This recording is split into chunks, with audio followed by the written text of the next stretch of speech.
Next problem says we've got 100,000 energy units.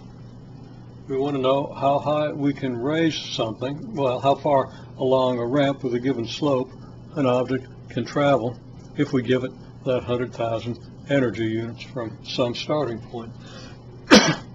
We also have the different conversion here. We have the fact that to raise one mass unit, one distance unit now takes 1,000 energy units. So there's a different numerical ratio between the number of mass units and distance units and the number of required energy units. So either we're measuring energy in smaller units or we're measuring mass and distance in different units. Okay, so at 1,000 energy units per mass unit per distance unit, we can raise 40 mass units. How far?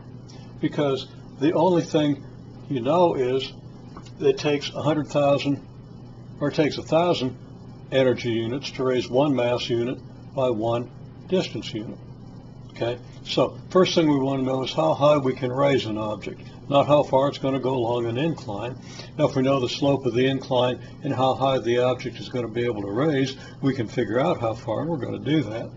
But right now, let's just start by finding how high the object can go, how much higher it can go than it was at its starting point. Okay, well, we got 40 mass units. Okay, we're given that the object has 40 mass units. So clearly, if we need 100 or 10,000 energy units, 1,000 energy units to raise one mass unit, one distance unit, we're going to need 40,000 energy units to raise it, the 40 mass units by one distance unit. So we can think of that as 40,000 energy units are required per distance unit for this 40 mass unit mass.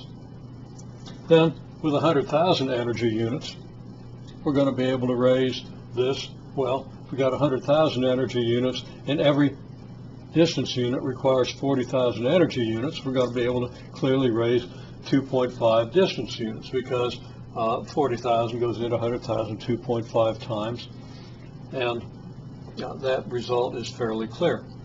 Now, I said we were going to look at how far the object will go along the incline, and let me draw a small picture here, or a quick picture, and so we can refer to it and think about this question. I told the class to go ahead and think about it, but if you're watching the video, you get the bonus of I'll help you think it through. So here we have an indication of the path of the object, assume it's a straight ramp, from the starting to the stopping point, where it rises 2.5 distance units. So the rise here is 2.5 distance units.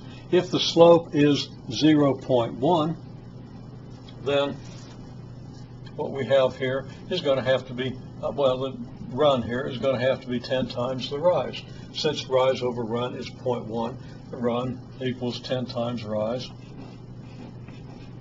And that's going to be 25. I'll just write du for distance units.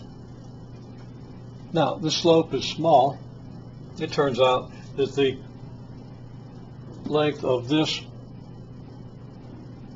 segment is 99.5% the length of this segment. So they're very nearly the same. So you could, to a good approximation, say, well, it's going to run about 25 distance units along here. It's going to actually have to run somewhat more,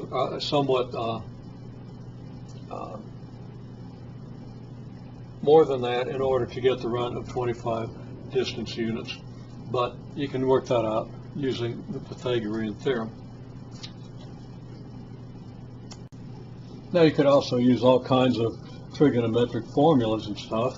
Your angle is going to be what? It's going to be 1/10, well, it's going to be the arctangent of 0.1, because this over this is 0.1.